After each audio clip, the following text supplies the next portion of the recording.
It's not his fault. It's not Alex's fault. It's my fault. So look, at my life, what I'm going to give you for the next 50 or 60 minutes, look, if you want to get rich, you want to be really successful. When I say rich, I'm not talking about money. I'm talking about a rich life, freedom, time with family, choices, get to do what you want. You get to move where you want, go where you want, do what you want. I've lived in Los Angeles, California for 10 years. I was in La Jolla, California for 12 years before that.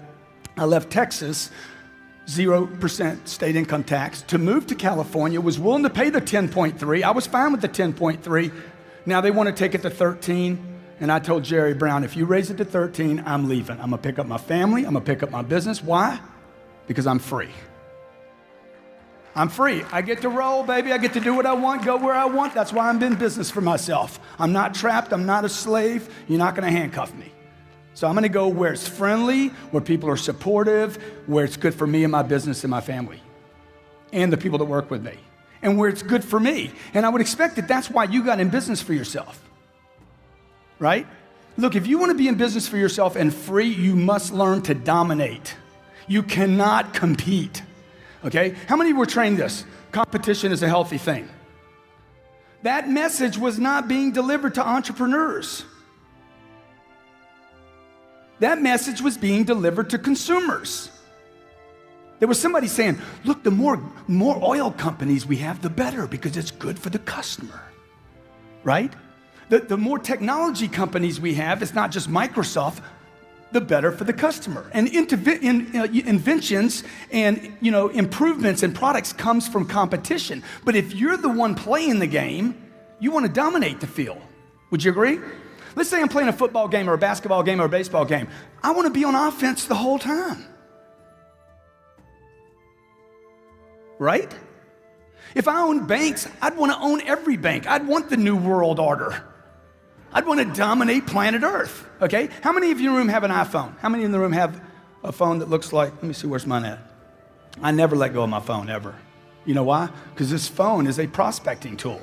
This phone is a way for me to stay in communication with millions of people. This is not a phone anymore, right? When Steve Jobs got into the business of printing phones, do you know what his company told him? Stevie, don't do it. Do not do it. Stay with your iPods, bro. Leave the phone alone, okay? He's like, I'm going to make a phone so sexy. Do y'all know this story? I'm going to make a phone so sexy that people will want to lick the buttons off the phone. How many of you have an Apple product, an iPhone? How many of you have licked your phone? Okay? Most of you in a room bought that phone in the last 5 years. You bought it through the single worst contraction in the history of the United States, and you spent $500 on it, plus the $125 you spend every month, right? You got about $2,000 wrapped up in a phone, and you haven't even considered what you paid for that phone. And you don't use it. You don't use it properly. And I'm telling you, if you don't have a piece of technology like this, it's impossible for you to dominate. Impossible. This is called a smartphone. If you don't have a smartphone, what kind of phone do you have? That would be a dumb phone, right? I got a dumb phone. I got one of those old Blackberries. All I can do is email with it. Dude, you want this thing to do everything. You want this thing, I want to be everywhere, all at the same time. That's freedom.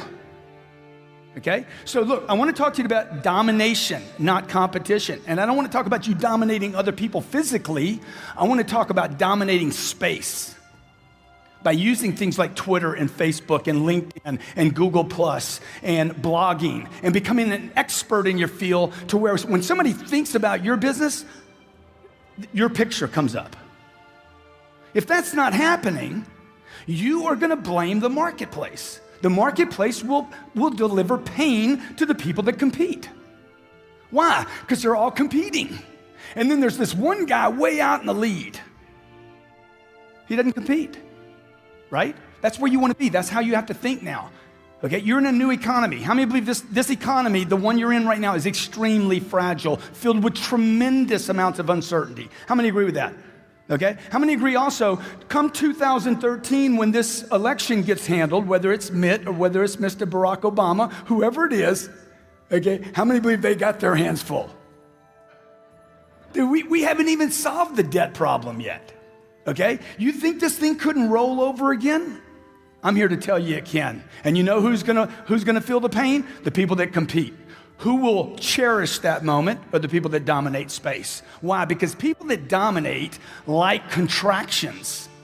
People that are extremely well-versed, well-trained. You know, if I'm training for a ball game, right, I'm the best trained team, I like a muddy field. I like it wet.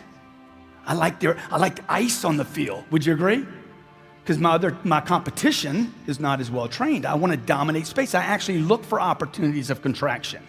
Trust me, folks, in your lifetime, you're going to see another contraction more severe than the one you saw in 2007. More severe. Does that scare you? It scares me. It scares me enough to say, hey, buddy, you got to better get busy. I was 51 years old when Lehman's collapsed, okay? Let me see, is that right? No, I was 49 years old when Lehman's collapsed. I had never written a book in my life. It was on Thursday afternoon. It had been made clear that Bear Stearns and Lehman's were done. Okay? On that day, I started writing a book. By Sunday, I was finished with this book. I wrote the chapters between Thursday and Saturday. Okay? On Sunday, I started writing the book. In 3 hours, it was finished. This book is about, on that day, I wrote, all people on planet Earth became salespeople when Lehman's collapsed because money wasn't available anymore. Who did well? How many people just got wiped out of real estate? The pretenders did. Right? The guy that was at Pizza Hut and now he got in the mortgage business, he can't make $700,000 anymore, can he? Truth is, he never deserved the 700. See, the marketplace will always discipline people that aren't prepared. Success loves preparation. It loves it. It admires it. It just flows money back to it. Success loves preparation. And the marketplace will discipline those that are just stuck in the pack. So today I'm not going to talk to you about dominating your market or even dominating your competition, but I want to start thinking about how are you dominating yourself? Like, what do you think the number one thing that most of us have our attention on every day? And one of the things that makes these conferences so beautiful is you get pulled out of some of that noise out there. Would you agree? Who do you think your number one competition, number one problem in real estate today is? Yourself? Okay, who else? Who else could it be? Say again? Absolutely the people around you. Anytime I have production stall in any of my companies, the first thing I look at, I don't look for talent. I look to get rid of people. First thing I do every time, who can I get rid of? I'm looking for somebody to freaking kill. I need to get rid of somebody. You know why? Because I push with so much force into my universe, into my businesses, whether it's buying real estate, apartments, whether it's pushing rents up, whether it's doing my seminar business, my book business. I push so hard that if I'm not getting results all the time, somebody has to be pushing back. Somebody in my organization actually has to have the intention, conscious or unconscious, to hold me up. The first thing I'm gonna do is start getting rid of people. Okay, who is it? Who is it? I'm looking for the cancer in my organization. You know, you talk about people dying from disease. Look, people die from negativity every day. They just got to wait 80 years to make it official. How many of you know negative people? How many in the room have been negative before? You have been negative. You know why? Because the number one dominating force on planet Earth is the media. It's the media. The media, 800 TV channels spew negativity onto the American public and every other country on planet Earth. They just puke it on you. Oh, but I watch Fox. Good. They puke at Fox and they do it MSNBC. It's just you're in agreement with the puke. I got some conservative puke. I got some liberal puke. Right? And you got Stossel in the middle. He's like, okay, I'm just an independent puker. Dude, puke is puke. Would you agree? Just because you got used to it. Oh, I like O'Reilly's puke. I like Hannity's puke. I use every one of the news channels. If you'll see me on TV doing news one day, okay? I don't watch news. I make news. See the shift? You see the slight shift? Don't watch the news. Decide when you leave here today to make the news. Right? You don't read the newspaper, you write newspaper articles. You don't read books. Yeah, read them, but learn to write them. And you don't need to spend a lifetime writing the book. This was 3 hours. Okay, we sold 40,000 copies of this one book, and it was self-published. It's never, ever, ever been in a bookstore. A guy writes me, says, man, you got misspelled words all in that book. I'm like, yeah, what, so what, where are they? 123, 128, 134, 165, 120. I'm like, yeah, and bad grammar too. I'm like, yeah, what's your point, dude? What's your point, man? Why you keep telling me that? He's like, because, man, you got misspelled words in the book. It's a bestseller, bitch. Okay, so it ain't best written, okay? You know what, now, this word bitch, just so nobody I don't want you to think that that's a cuss word. The word bitch, look it up in the dictionary, means a complainer, a whiner, an excuse maker. I wear a little band on my pin here, on my wrist here. It's a little black band, and it says, champions dominate. And on the other side, don't be a little bitch. That's right. Because I don't need it. I need to get rid of the whiners, the excuse makers. Oh my God, it's the market. It's the market. Oh my God, prices. Oh, inventory. Okay, 9 months ago, there's too much inventory. Now, too little inventory. Human beings have so many excuses, it's unbelievable. You know why? Because you watch the news too much. Because you've agreed to receive news, not make news. So when Lehman's collapsed, I watched 25 years of hard work either dissipate, and I'd done everything right. Everything, okay? Conservative, never used high leverage. Sometimes I'll put 40% or 50% down on a deal. Everything cash flows from day one. I didn't do any of the stuff all the problem makers did. All the over leverage, the debting, all the builders that have never been disclosed that really created this problem. It wasn't the banks, it was the builders bringing product to the banks. Borrowing 115%, building product that couldn't be sold yet, making up actual buyers for the product, okay? I didn't do anything wrong yet. Was I caught up in it? All my assets gets frozen. I got a bank that I owe $42 million to. The bank goes under. New bank comes in. They don't know me. They're like, hey, let's go. Right? Because my loan's maturing.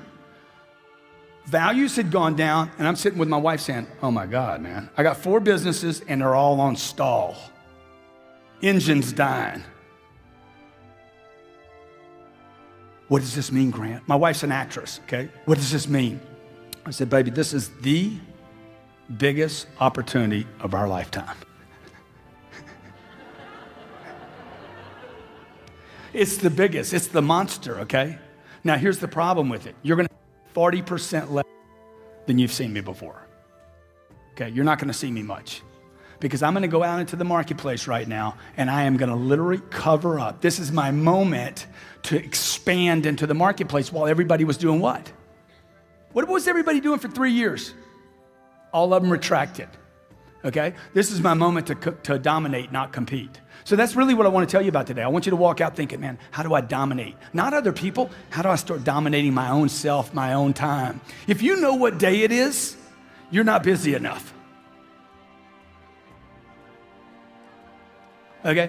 Oh, man, I can't wait till Friday. Dude, I don't even, what day is it right now? You should know it's Monday. You should be busy. You should be, but Grant, Sunday is the Lord's day. It's the day we take off. You need to reread that whole deal. God created the universes in 6 days and took a break. Okay? Everybody's stuck on the Sunday, okay? You forgot about the part he did before that. I know people taking Saturdays and Sundays off and they didn't create anything all week. True or not true? Look, I hear about the unemployment numbers every day. I said, I sure wish they'd talk about all the people that are employed that don't deserve a job. Because there's millions of those still in the marketplace. And the next time we get another contraction, those people are going to get delivered pain.